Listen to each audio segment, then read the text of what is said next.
In Wellington, hello, John. It annoys me to hear the left-wingers, as he says, in the West, dictating to our ally Israel what they should and shouldn't do in Gaza. How many of these self-righteous, woke big mouths have to live with an ISIS-style terror group like Hamas on their borders? They have no idea what that means. And also dictating where people should live within their sovereign borders. They are not in fear of being murdered by them, says John in Wellington. And on this subject, Benedict, the Common Speaker has had to deny planning to fly the Palestinian flag at Parliament. Sir Lindsay Hoyle has denied that he was planning to fly the Palestinian flag and meet the head of the Palestinian Mission to the UK next week. A row broke out after an email sent to MPs said the Common Speaker was set to meet Husam Zomlot. Sir Lindsay, who was accused of baffling behaviour, said in a statement issued by his office that he doesn't plan to meet the Palestinian official after all. While national flags are routinely flown in Parliament to mark visits by foreign officials, Britain does not recognise Palestine as a state. Well, it isn't a state. It isn't.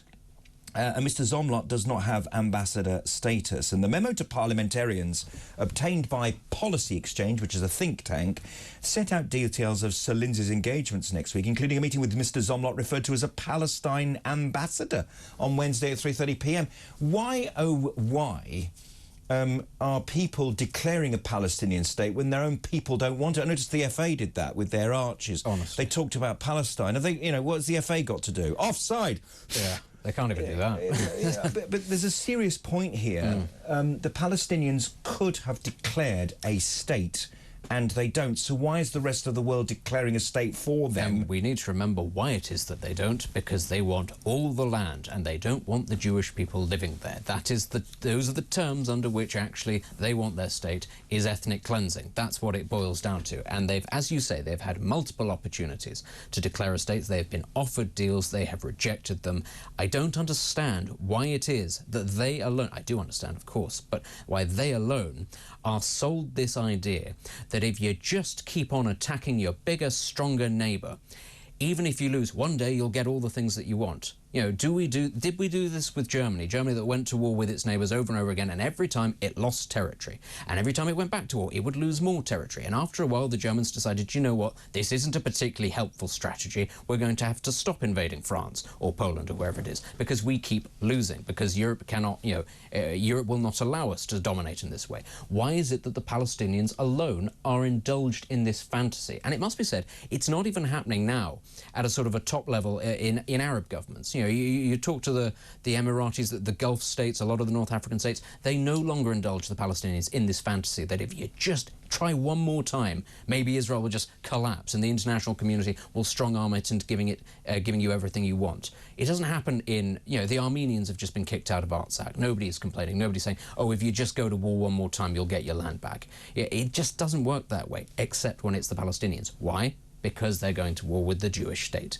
And ultimately, there is enough anti-Semitism out there in the world for other members of the international community to go, yeah, we're totally on your side because we don't particularly like these guys either. That is what it boils down to. It's revolting. I'll keep on saying it.